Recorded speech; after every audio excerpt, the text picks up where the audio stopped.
ಸದನದಲ್ಲಿ ಎಚ್.ಕೆ. ಪಾಟೀಲ 5 ಸಂಪುಟಗಳ ಕೃತಿ ಬಿಡುಗಡೆಯ ಕಾರ್ಯಕ್ರಮವು ಧಾರವಾಡದಲ್ಲಿ ನಡೆಯಿತು.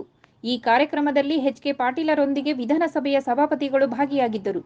ಇದೇ ವೇಳೆ ಮಾತನಾಡಿದ ಸಚಿವ ಎಚ್.ಕೆ. ಪಾಟೀಲ ಪ್ರಜಾಪ್ರಭುತ್ವದ ಪುನರುತ್ಥಾನ ಸಲುವಾಗಿ ಮಾರ್ಗದರ್ಶನ ಮಾಡಿದರು. ಪ್ರಜಾಪ್ರಭುತ್ವಕ್ಕೆ ಅನುಕೂಲವಾಗುವ ವಿಷಯಗಳನ್ನು ಈ ಕೃತಿಯಲ್ಲಿ ಎತ್ತಿ ತೋರಿಸಲಾಗಿದೆ. 5 ಸಂಪುಟಗಳಲ್ಲಿ ವಿಧಾನಮಂಡಲದಲ್ಲಿ ಏನೆಲ್ಲ ಬದಲಾವಣೆ ಆಗಬೇಕು ಎಂಬುದರ ಬಗ್ಗೆಯೂ ಸಹ ತೋರಿಸಲಾಗಿದೆ. ಈ ಕೃತಿಯು ಸಾರ್ವಜನಿಕರನ್ನು ಚಿಂತನೆಗೆ ಒಳಪಡಿಸಿದೆ. ಶಾಸಕರಿಗೆ ಓದಿನಲ್ಲಿ ಅನುಕೂಲವಾಗಲಿದೆ ಎಂದು ತೋರಿಸಲಾಗಿದೆ. ಇದೇ ವೇಳೆ ರಾಮ ಮಂದಿರ ಲೋಕಾರ್ಪಣೆ ವಿಚಾರವಾಗಿ ಮಾತನಾಡಿದ ಅವರು, ಶಂಕರಾಚಾರ್ಯ ಬರಲಿ ಬಿಡಲಿ, ಯಾವ ಸ್ವಾಮಿಗಳು ಬಂದ್ರೆ ಬರಲಿ ಬಿಟ್ರೆ ಬಿಡಲಿ ಎಂದು ಹೇಳುತ್ತಾರೆ. ಇದು ಬಿಜೆಪಿಯವರ ರಾಜಕಾರಣ ಯಾವ ಮಟ್ಟಕ್ಕೆ ಇದೆ ಎಂಬುದು ತೋರಿಸುತ್ತದೆ ಎಂದರು. ಸಂಶೋಧಕರ ಒಕ್ಕೂಟದವರು ಪ್ರಕಟ ಮಾಡಿರ್ತಕ್ಕಂಥ ನನ್ನ 5 ಸಂಪುಟಗಳ ಬಿಡುಗಡೆ ಕಾರ್ಯಕ್ರಮಕ್ಕೆ ಸನ್ಮಾನ್ಯ ಸಭಾಪತಿಗಳು, ಸನ್ಮಾನ್ಯ ಸಭಾಧ್ಯಕ್ಷರು ಬಂದು ಕಾರ್ಯಕ್ರಮದ ಮಹತ್ವ ಘನತೆಯನ್ನು ಹೆಚ್ಚಿಸಿದ್ದಾರೆ. ಹಿಂದಿನ ವಿಧಾನ ಪರಿಷತ್ತಿನ ಸಭಾಪತಿಗಳಾಗಿರ್ತಕ್ಕಂಥ BL ಶಂಕರ್ ಅವರು, ಸನ್ಮಾನ್ಯ VR ಸುದರ್ಶನ್ ಅವರು, ಸನ್ಮಾನ್ಯ ವೀರಣ್ಣ ಮತ್ತಿಕಟ್ಟಿಯವರು ಈ ಸಭೆಯಲ್ಲಿ ಪಾಲ್ಗೊಂಡು ಮಾರ್ಗದರ್ಶನ ಮಾಡಿ ಪ್ರಜಾಪ್ರಭುತ್ವದ ಪುನರುತ್ಥಾನದ ಸಲುವಾಗಿ ಏನೆಲ್ಲ ಮಾಡಬೇಕು ಅನ್ನೋದ್ರ ಬಗ್ಗೆ ವಿಶೇಷ ಸಲಹೆ ಸೂಚನೆಗಳನ್ನು ನೀಡೋದ್ರ ಮೂಲಕ ಈ ಒಂದು ಕಾರ್ಯಕ್ರಮ ಇದು ಕೇವಲ ಸಭೆ ಅಲ್ಲ, ಒಂದು ವಿಶಿಷ್ಟವಾಗಿರ್ತಕ್ಕಂಥ ವೇದಿಕೆಯಾಗಿ ಮಾರ್ಪಟ್ಟಿತು. ನಮ್ಮ ಸಾಹಿತ್ಯ ಪರಿಷತ್ತಿನ ಅಧ್ಯಕ್ಷರು, ಕುಲಪತಿಗಳಾಗಿರ್ತಕ್ಕಂಥ ಸನ್ಮಾನ್ಯ ಗುಡಿಸಿಯವರು, ಪಾಟೀಲ್ರವರು, ಬಸವರಾಜ್ ಅವರು, ನಾವಲ್ಗಿ ಮಠರವರು,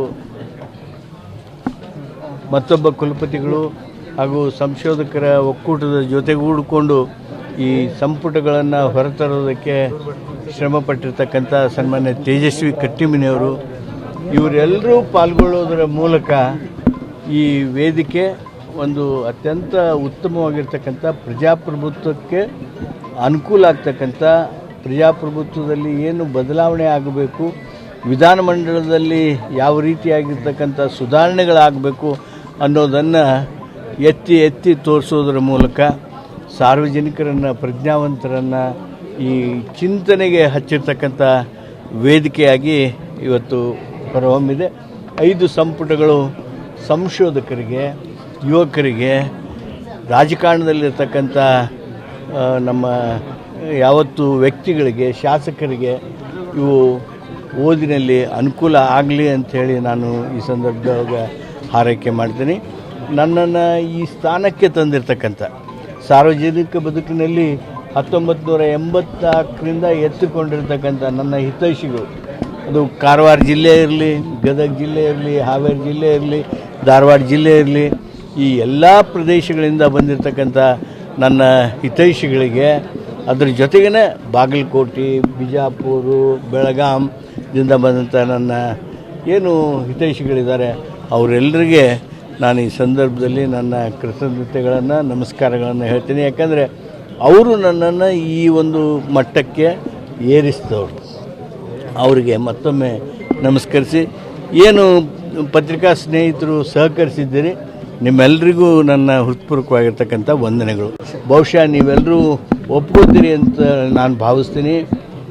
ಅತ್ಯಂತ ಬಿಚ್ಚು ಮನಸ್ಸಿನ ಚರ್ಚೆ ಆಗಿರ್ತಕ್ಕಂಥ ವೇದಿಕೆ ಇದು ಆಗಿತ್ತು ಅಂಥೇಳಿ ನಾನು ಹೇಳೋದಕ್ಕೆ ಬಯಸ್ತೇನೆ.